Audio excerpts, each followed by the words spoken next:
Good questions. All right, so thank you everybody for joining me today. Today our topic that we're going to be talking about is finding our calm amongst the storm.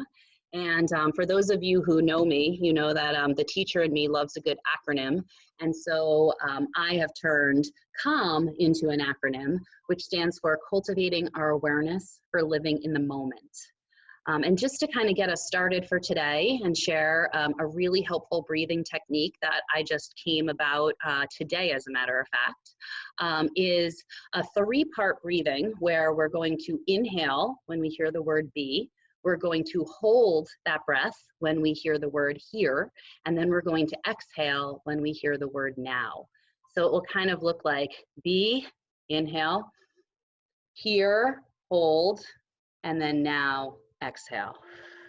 And just like any time that we do these breaths, doing what feels right for you, whether you're inhaling through your nose or exhaling through your mouth, whatever feels good. So let's just go ahead and practice this breath and give ourselves a moment to just sort of center ourselves and set our intention for the next hour. And begin by breathing in, be, hold for here, and exhale now. Again, be, here, now. And one last time, be, here, now. So just a quick little breathing activity that I absolutely fell in love with, and I thought it was something that was so simple and something that was so easy. And so many times when we talk about, or I share mindfulness with people, and we do some type of intentional breathing, we come to recognize how long it's been since we've taken a deep breath, or just how good it feels when we do. And so it's something we can do anytime, anywhere, and the more we do it, people don't even realize that we're doing it, which is really exciting. So because this is a virtual platform that allows us to be able to see each other if we want to, as well as be able to chit chat with each other. And it also allows us to speak to each other directly using the audio feature. So right now everybody is muted, and that just makes it a little bit easier to cut down on the background noise. But to give us an opportunity to kind of practice with that microphone and mute ourselves and unmute ourselves, and also just to sort of introduce ourselves into the group. Just a quick little hi, how are you? Just introducing yourself as to where you are, and then really just kind of speaking to, either how you've been doing, and what a challenge has been, and maybe something that you found that's been helpful. I know, Barbara, when we were chit-chatting, you were talking about things that you had found helpful for routine. I don't want to take your answer, but I just figure it would be a good opportunity for us to be able to share. So I will unmute you as we go through and just give you a chance to introduce yourselves and again share how things have been going and maybe something that you have found helpful in the wake of this crazy pandemic. Go ahead, Barbara. Oh, hi, I'm Barbara. I was just sharing that what's helping me is to get up and get dressed. I'm like forcing myself to get dressed, put real clothes on, do my hair, put my makeup on, to like transition into like the work day. That's the thing that's helping me. And then a challenge is just that I'm home with my 2.5-year-old, which is also a blessing. I get extra time with him. This is like a gift from God, the extra time I get to spend with him. But the challenge is I feel like I have such a short fuse and he really doesn't understand what's going on. So it's that's, I guess, my challenge. Completely understand. I am sure you are not alone. Thank you for sharing. All right, Casey. Let me click on you. There you go. Hi, I'm Casey. So one of the good things about this, I have been able to, one thing that's been helping me is being able to set myself schedule, like Barbara said. So Barbara and I are actually in the same department. We both teach family and consumer science at the high school. So a really great way that we've been able to start our days, like she mentioned, putting on real clothes and putting on makeup. I haven't gotten that far yet. I'm still in my pajamas, but not right now. But when we talk in the morning, but a good thing, we've been FaceTiming every morning. So every morning at 9:30, we have a staff meeting, just the few of us. It's been good to get my day started. That's when I start checking my emails. I start my brain thinking about teacher things. And it's a good transition to like get me motivated to start. I have my coffee then, all that, like, and it also keeps like a sense of normalcy. I feel like it's so easy to just feel like this is so weird and strange because I came home to my parents' house instead of being in Jersey, so I'm actually in New York right now. So like this whole thing has been weird because I never come home. But one hard thing has been like at 3 or 4 o'clock, like turning my brain off like I do at school because I'm in the house all day. Like I'm still working out and doing things that I normally do, but having that, like I sent an email yesterday at 7 o'clock and I was like, okay, like that could have waited till the morning. Like things like that, like just getting myself, like I don't have to work the entire day just because technically I'm working from home. So just kind of setting that boundary has been a hard thing for me. Excellent. Thank you so much for sharing. And then how about, let's see, so Katie is here. Katie, I'm gonna unmute you. How are you doing, Katie? Good. I'm warning, if you unmute me, you may hear some little extra voices in here. No problem. Hello! You have them sequestered in the bedroom like I do. No. YouTube and snacks, that's what I had to do. Hello! Hi there. Okay, get down. They're trying to be Real and fast, you're not Katie, all helping. we're doing is just kind of introducing ourselves, kind of sharing a little bit about, how everything has been going, maybe a challenge that you've been faced with, as well as something that maybe you have found to be helpful for you and yourself. Okay, so the challenge definitely is the 2 little cherubs that you see popping in. Close the door on the screen. So trying to work and have that, help them with their schoolwork because, all their work is home now too. So trying to help her with the kindergarten work, make sure the 4th grader is doing her work and doing my work has definitely been the biggest challenge. But it's been wonderful being home with them, truly, but having that, it's been so much less stress than trying to get everybody up and out and, the normal day that we have, it's been a lot less stressful. So there's that. And we've been going on our hikes every day, I'm so glad that it's been nice out. I think that's helped too. We can all get out a little bit. So there's definitely some positives and some negatives to this, for sure. Totally agree. Thank you for sharing. All right. And then let's see here. I also have Ashley. Ashley, I'm going to unmute you. Can you hear us, Ashley? Yes, I can. Hi, Ashley. Thanks for joining. Of course. Hello. Hi there. So I don't know if you heard the question to start off with, if you've been listening, but we're just kind of introducing ourselves as to, where we work or where we're located, as well as maybe how you've been holding up and a challenge that you have, and then maybe something that you found that's helpful.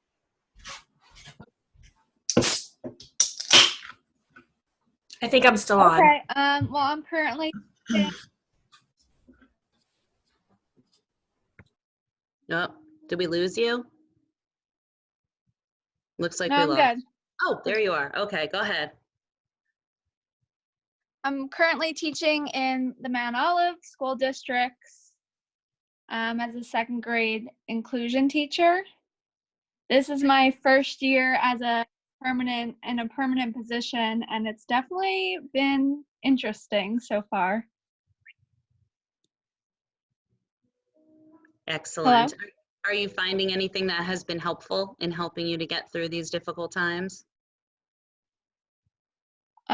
Going on walks with my dog have definitely been stress relief, as well as taking the time to self-care and work out has definitely helped as well. Excellent. Well, thank you very much for sharing with us. And so at this point, I put everybody back on mute, and if anybody else pops in, we'll be able to chit chat with them. But just a quick little reminder that I will keep everybody on mute, but if you have a question, you can put your question into the chat, and you can even find the cool little spot if you sort of like hover on your screen or over your mouse. There's 3 little dots that allows you to kind of raise your hand.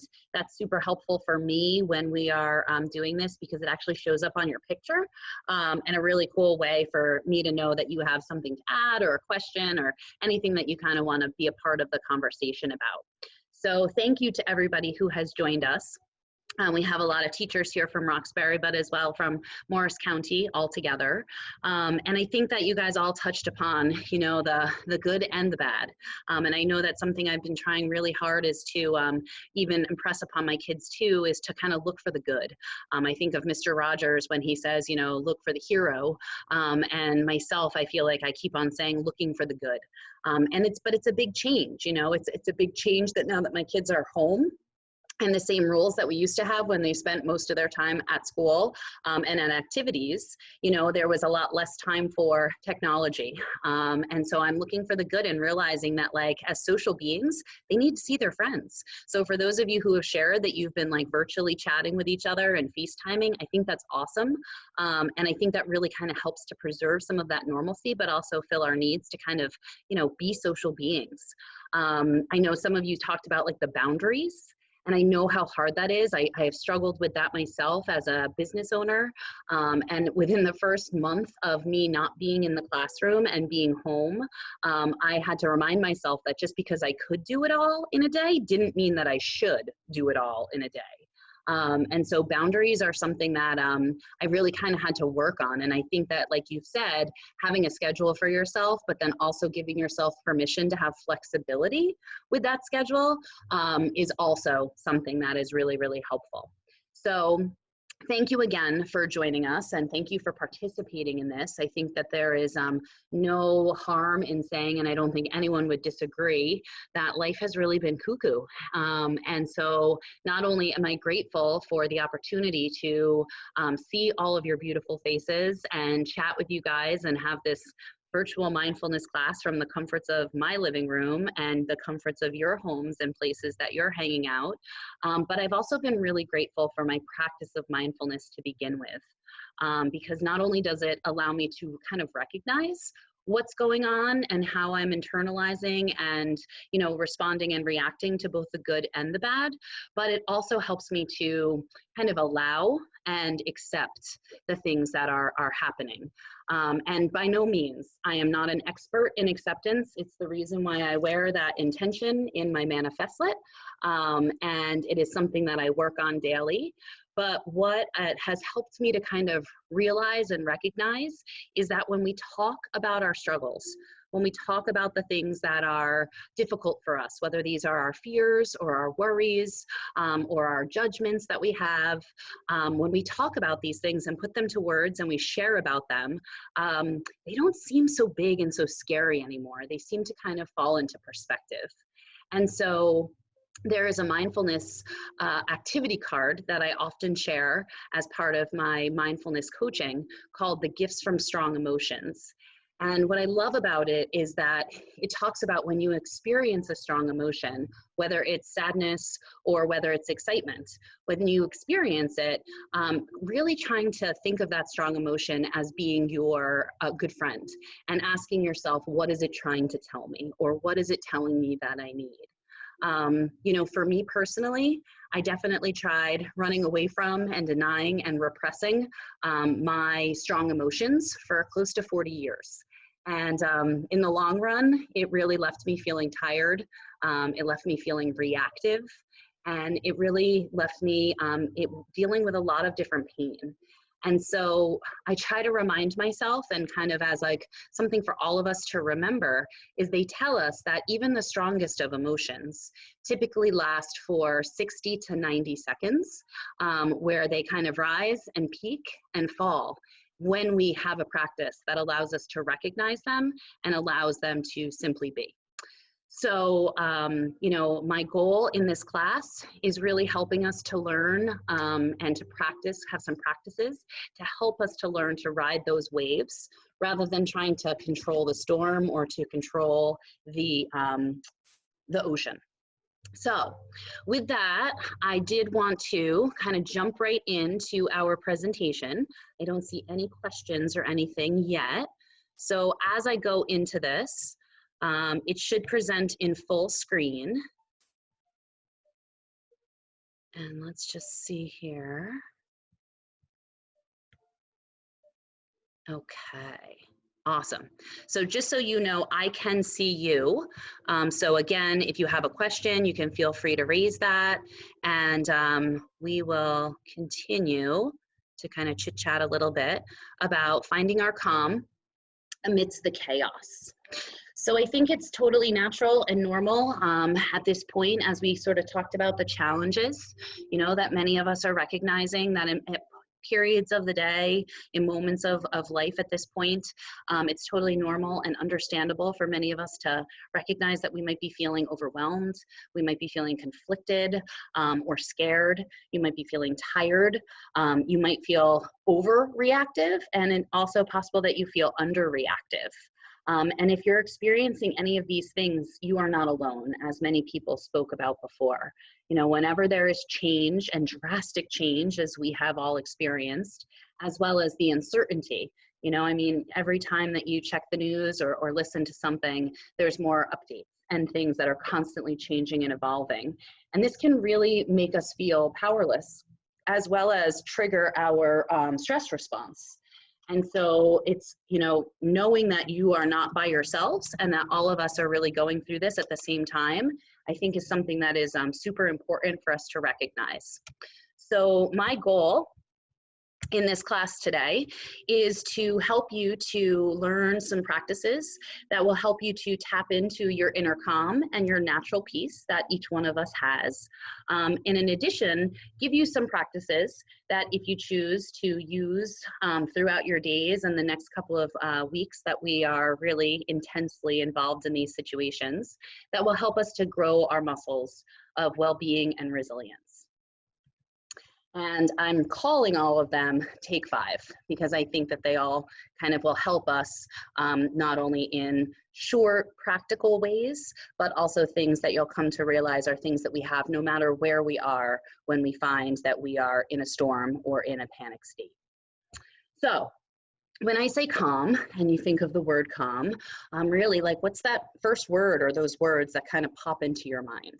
And again, I know we don't have the chat feature at this point, but just spending some time thinking about when you think of calm, most likely, the things I think of are stillness. When I am still, I am calm, as well as peace is another way that we often refer to it as, and possibly relaxation, right? When I'm calm, I feel relaxed, which is really the state I prefer to be in, but is not achievable at all times. And so ultimately, what calm means to many of us is really just a deep sense of knowing that everything is going to be okay. However, when I say, or I ask you to think about the opposite of calm and what that might mean to you, it's possible that you're thinking about stress, that you think about the worry, as well as possibly chaos that might be kind of consuming you. And all of these being things that could potentially really, unsettle our calm or create a disruption to our daily and peaceful calm.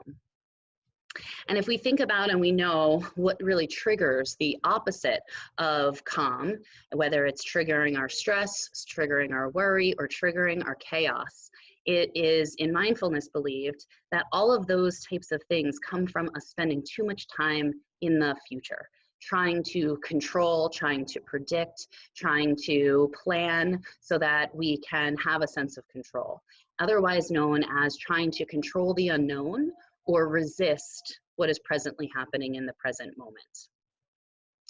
So, whether it is something that you work on with your students, whether it is something that you do through cognitive behavioral therapy, a strategy that is super, super helpful is really kind of evaluating those thoughts and those feelings that you are experiencing and really kind of asking yourself if it's true, as well as kind of getting to the bottom of it, which is what do we really have control over? And what we come to recognize time and time again is that we can't control the coronavirus, but we can control our actions during this time as well as our reactions. We can't control when students, act out or when our own children, have meltdowns, but we can control how we respond to them. And so when we act and react with the intention of being calm, that's where we start to change those automatic reactions into responses. That's when we start to build our own integrity for the type of a person that we are. And that's really where we can start to kind of, get in touch with and create, what it means and our best self or our highest self. So it is by no mistake that one of my favorite Zen proverbs is that to be calm is the highest achievement in self. And so, we oftentimes think that, it's our job to create calm, but the truth being is that we all possess this calm within inside of us. And that is how we can create calm, is by having a way to sort of tap into that calm that exists within us and then be able to share that with others through our actions and our reactions. So one of the ways that I like to kind of refer to that as is, here's my CALM acronym, creating an awareness for living in the moment. So just as a quick little reminder for anybody who is new to mindfulness or is new to any of these classes, and making sure that we all sort of have a basic understanding, the definition of mindfulness is simply paying attention on purpose to the present moment non-judgmentally. And so whether we choose to pay attention to our breathing, like we did before, whether we choose to pay attention to a mantra that we repeat to ourselves, whether we choose to pay attention to what it is that we hear, what it is that we touch and feel, whatever our single point of focus is absolutely inconsequential to the benefits of mindfulness and what it can afford us. But the really awesome thing is that by doing this, we come to recognize that mindfulness helps us to feel more calm, helps us to feel more relaxed, and helps us to be more still. So the essence of practicing mindfulness in this case is not necessarily trying to turn chaos into calm, but instead connecting us with the calm that already exists within each one of us. And I love this quote and the fact that it actually shows a child who is, practicing some mindfulness or meditation, which is that our goal is to really not stop trying to calm the storm itself, but really just recognizing that our job is to calm ourselves and knowing that that storm will pass. And reminding ourselves that this too is impermanent. This will not last forever. And that it will come and it will go. And as I like to kind of remind myself and my kids, we're making history at this point. This is something that's going to be in history books and is unheard of otherwise. So one of the first things that I want to remind us of is the power of our breathing. Many of you know a lot of the practices and strategies that I share are centered around breathing. I love it because of the fact that it has the immediate calming response that we oftentimes need in a state of panic or overwhelm or stress. But it can also be used to bring us whatever it is that we need in the moment, whether that's focus or energy. The other really great thing about our breath is that we have it no matter where we go. So just like the be here now breath, we can do that whether we're, in our homes, whether we are dealing with our, homeschooling our children, whether we are in school eventually or at a park or outside, no matter where we are, which is really exciting. But I do think it is important to note, and just a quick little side note as we become more and more trauma informed, is that the breath can sometimes be triggering, and it can make us, by focusing on it, can make us feel even more overwhelmed or can make us feel even more panicked. And so therefore, it's important to know that if this should happen in your experience, whenever you are focusing on your breath, whether by doing intentional breathing or even if your single point of focus is your breath, that it can be helpful to practice more of a grounding exercise. And at any point, using 5 things that you see, 4 things that you can feel with your hands or your feet, as well as 3 things that you can hear, 2 things you can smell, and 1 thing that you can taste.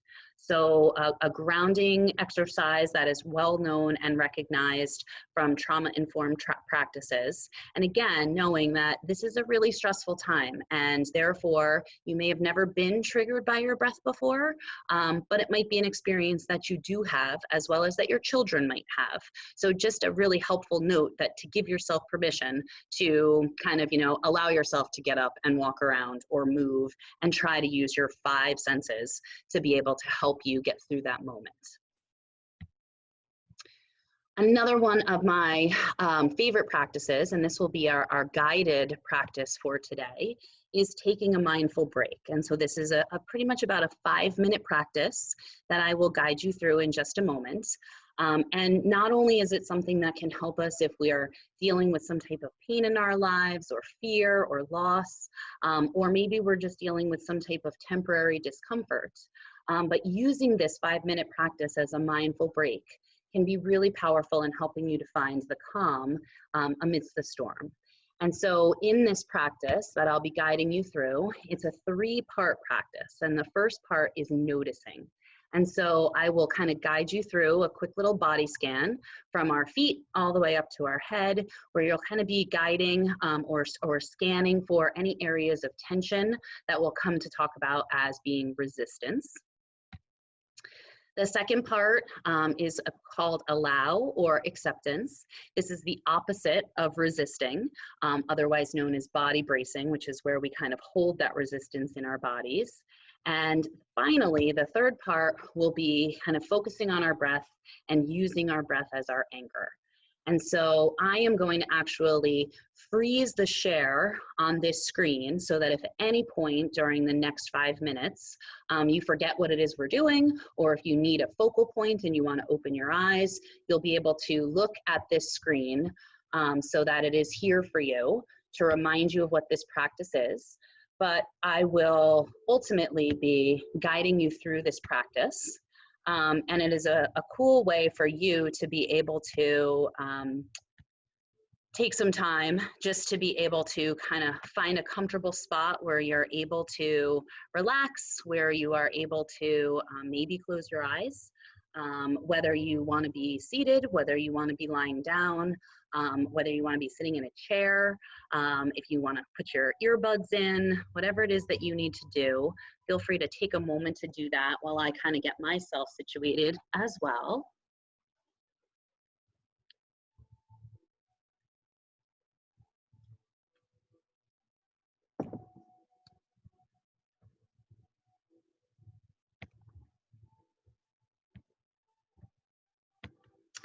Okay.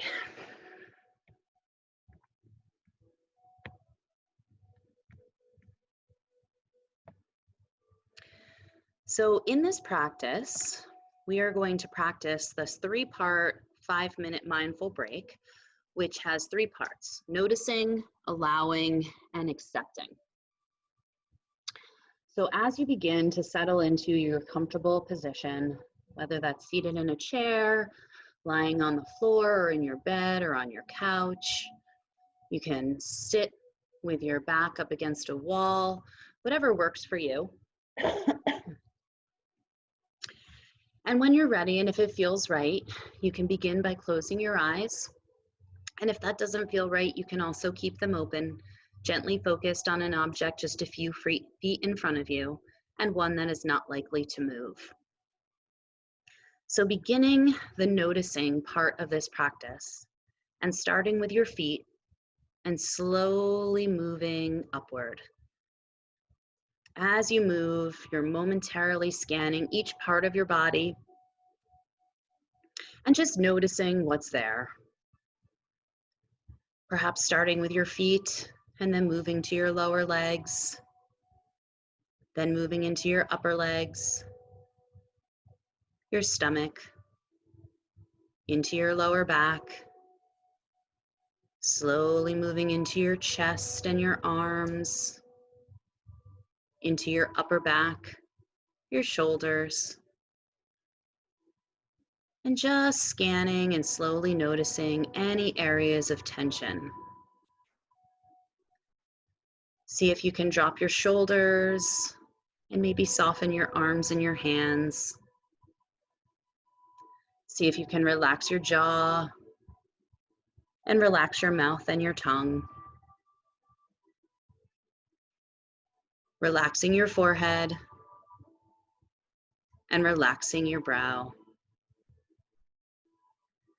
As you slowly scan from body part to body part, you may recognize other sensations, other pains, other discomforts, whether it's heaviness or aching, or perhaps just the sensation of energy. And just simply notice whatever's there. As we move into the second part of allowing, remembering that when we're faced with discomfort, resistance is common, not only in our body, but also in our mind. Oftentimes, when we're stressed or overwhelmed, our muscles tighten and our thoughts begin to swirl. We might start to notice that we're holding this tension and stress in our body. And we might start to notice these thoughts like, what's happening? What does this mean? Is something wrong? And this is what resistance is. And the more that we resist, the more painful that it can be. So in this process of allowing, it doesn't mean that you're giving up. And by all means, if there's something that you can do to bring comfort to your pain, do it. Try it. If it's an adjustment in your posture or your position, if it's possibly just that you need to breathe into an area and see if maybe you can get it to soften, try it. But allowing means that we acknowledge the conditions as they are in this moment and just accept that we have little control over them. Recognizing and maybe even calling it a moment of suffering. When we lean into the allowing and accepting, we can see a little bit more clearly. We can truly feel the difference between resistance and simply being. So as best you can, just allow and accept right now. Know that you are doing your best. Know that you are being intentional with your time. And know that you are retraining your brain and your body how to react in future moments of chaos.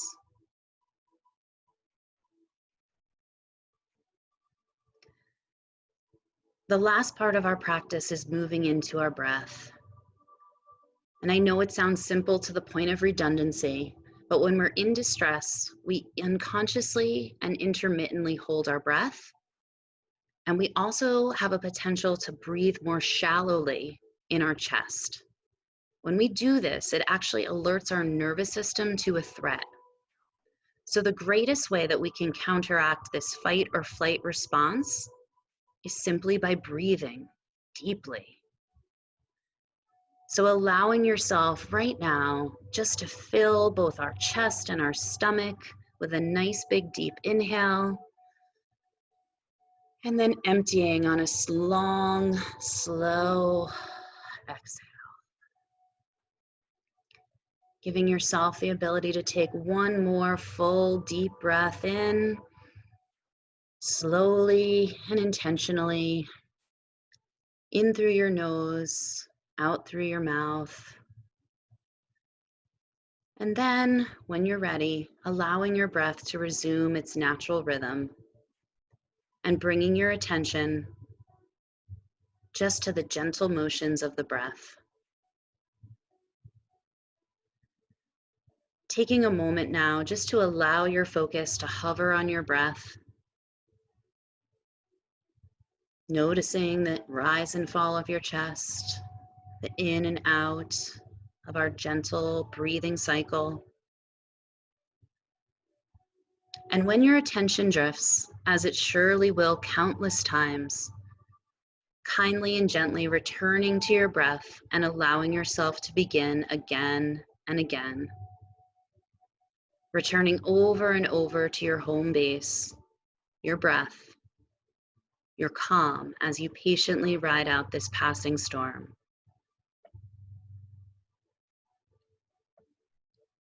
One of the greatest gifts of practicing mindfulness is awareness. It helps us to discover what's there beneath the surface. Maybe it allows us to soften what is there and perhaps to simply be with it rather than resisting it. This practice of recognizing and noticing, allowing and breathing, like all things mindful, becomes easier the more we practice. And even though at times it may feel more difficult, recognizing this, leaning in, and returning to our breath over and over again is transformational in helping us to navigate the storms of today and tomorrow.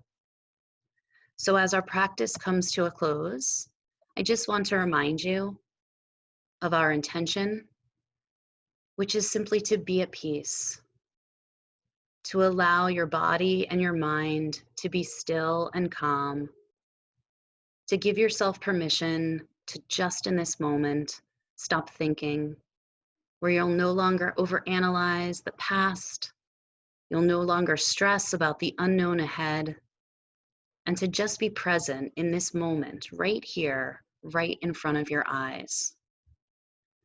So when you're ready and it feels right, slowly begin to bring some movement back into your body,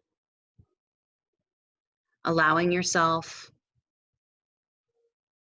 to wiggle your fingers, wiggle your toes, and begin to open your eyes. And welcome back. So, again, just checking to see if there are any questions. It seems as though there is not. There'll be a little time for that at the end. We are almost finished here, but just some quick little ideas and thoughts for yourself. You know, after this practice that we did today, it's a really great time for you to kind of renew your intention. As I like to say, kind of getting those Post-it notes ready. And thinking a little bit about what stuck with you today, or what was helpful, or what about this practice and the things that we've talked about made you feel calm, or basically what is it that you want to remember in times of chaos. As many of you know, I am addicted to Post-it notes. I have them all over my house, and the one that is currently hanging in my living room or my dining room, which has become our home school, as well as my office, is that everything is complicated before it becomes simple.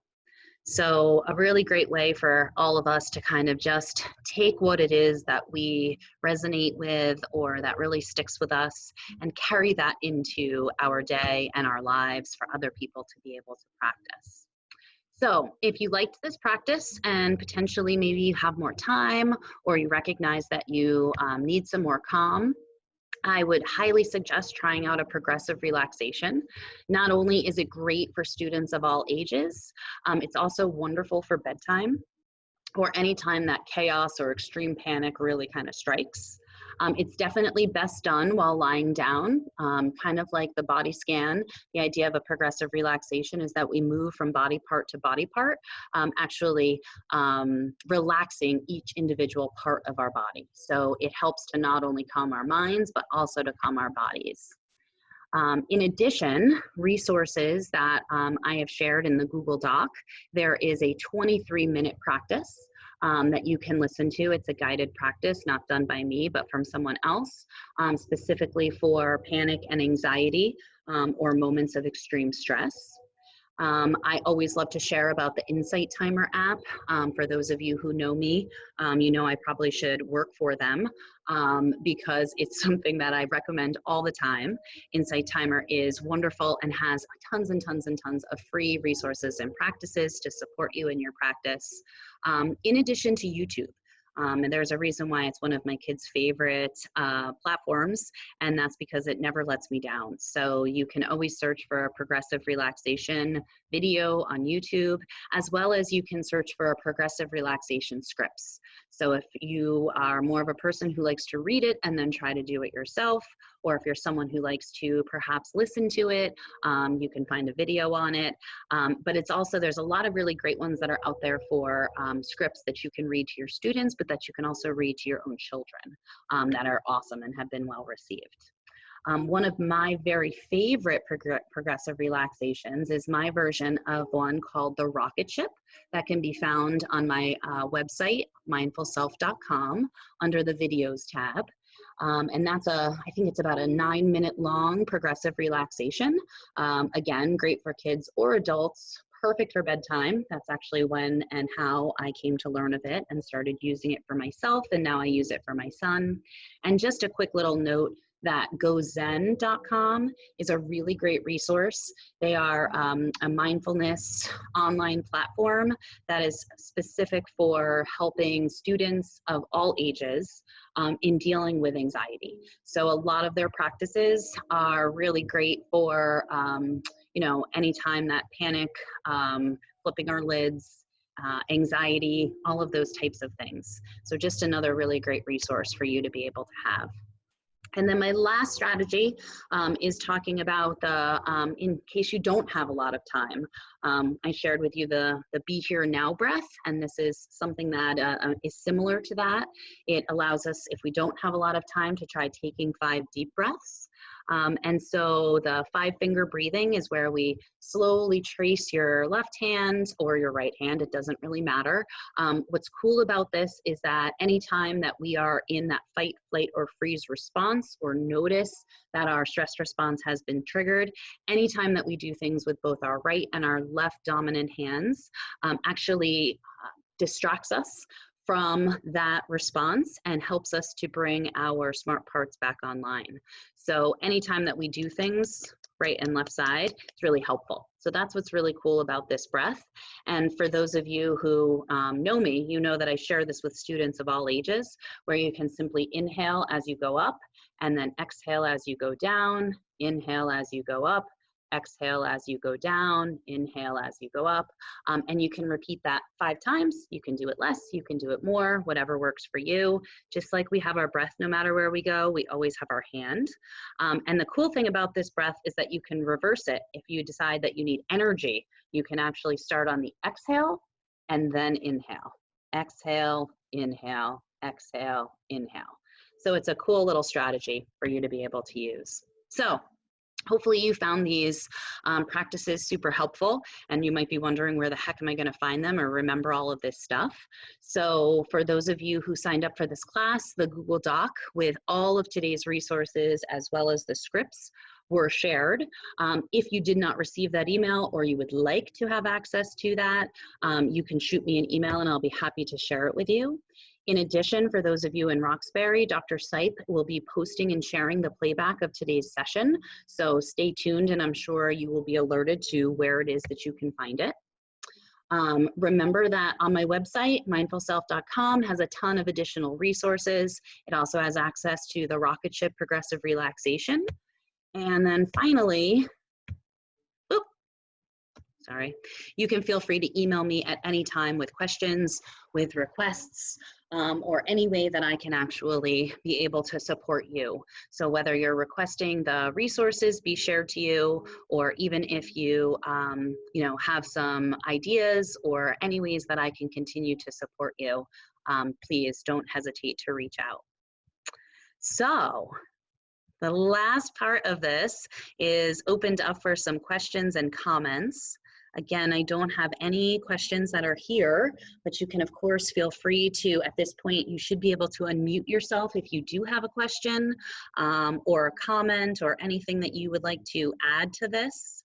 And I guess the thing that I'm really looking for the most is really just some feedback as to whether or not this was helpful, as well as suggestions and ideas for making this something that can hopefully be the first of many. I know that as we're faced with potentially being in our homes and out of school and out of work for quite some time, that I am always looking for ways that I can support educators, but also support entire learning communities as well as their families and those students. And so any suggestions are very, very much welcomed. So feel free, if anybody has anything to say, hop in. Hey, Barbara's back. Yay. I've been here. I just haven't been able to meditate. That's okay. You have a 2-year-old. Behind the scenes was a little crazy when the camera got off. I can understand. I kind of missed your question. What were you asking for? Suggestions to support? Yeah, so I would love to be able to provide, virtual mindfulness classes for anyone who is interested. And so I guess, looking for what's the best time of day? What's the best format? Like, obviously you're home with your 2-year-old, is there a better time of day? I mean, I think if night would be possible. Like, he's in bed by like 8 o'clock. I don't know if teachers are still staying up, but like an 8:30-ish. So I'm normally asleep by 8:30. I don't know. I mean, morning he's out at 5, so morning doesn't work. I mean, but like a night would work, an evening. Excellent. So I think it's going to be hard for us to find times, but maybe if you just like let us pop in like we did, or turn the video off and then be able to meditate later on our own. Yep. So obviously we have been recording this, and we are, I will be offering this to Dr. Sipe to be able to share, so that it'll be available for you to listen to the playback, but also for other people who weren't able to join us to be able to do it.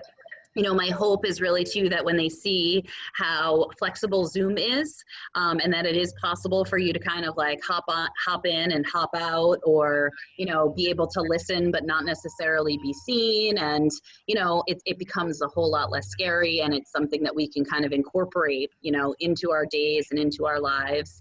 And I think that offering a few different sessions will be helpful. I love the interactive aspect of Zoom, in the sense that it does allow you to ask questions and be able to see each other and, talk back and forth and throw some ideas around. But the other possibility too is just to kind of pre-record some things and then share them that way. So it's kind of a cool feature of Zoom to allow me to accomplish all of that, right? Where I get to see each one of you and chit chat and talk, but then also record it and be able to share it. I was actually surprised that not more people, like I couldn't wait for this because I felt like it broke up my day. I was surprised that not more people wanted to do it. So maybe if it was, I guess, sent out through an email or something, or maybe when they see our video and see that it's not scary. Fine. Exactly. I think you're right. And that was one of the things that we kind of spoke about, and that Dr. Sipe sort of prepared me for. One of the things he had said was, "Are you sure you want to do this live?" And he was just, he was operating in a different context for when they were trying to have like virtual meetings for parents who had questions about distance learning. And so he was like, we had over 200 people, and it was difficult to service them. And I was like, I would be thrilled with 2. I can't imagine 200. I don't think that's going to happen.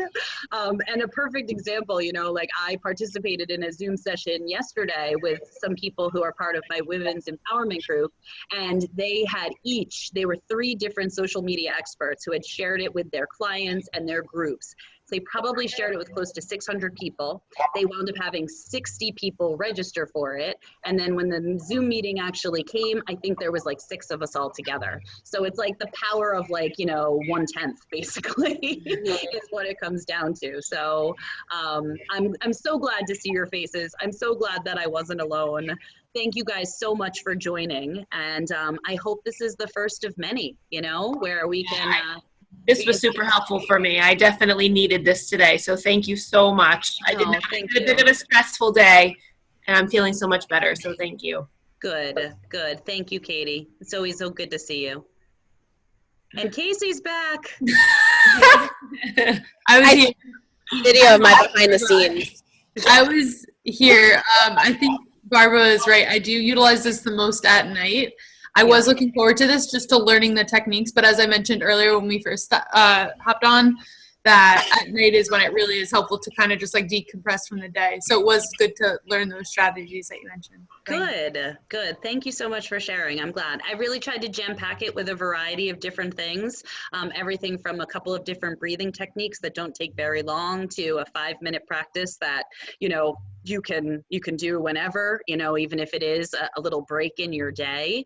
Because I know, as you spoke about too, Casey, the whole idea of boundaries, right? And when the workday is over, but I'm still home, so I can still work, kind of a thing. And so it could be really helpful in those transitions.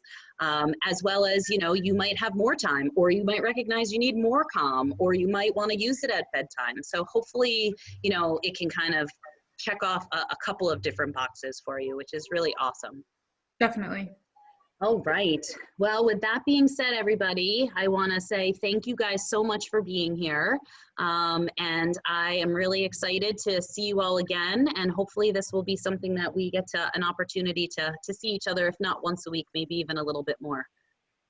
Until then, be well, be safe, and be mindful, I guess. Thank you. You too. My pleasure, everybody.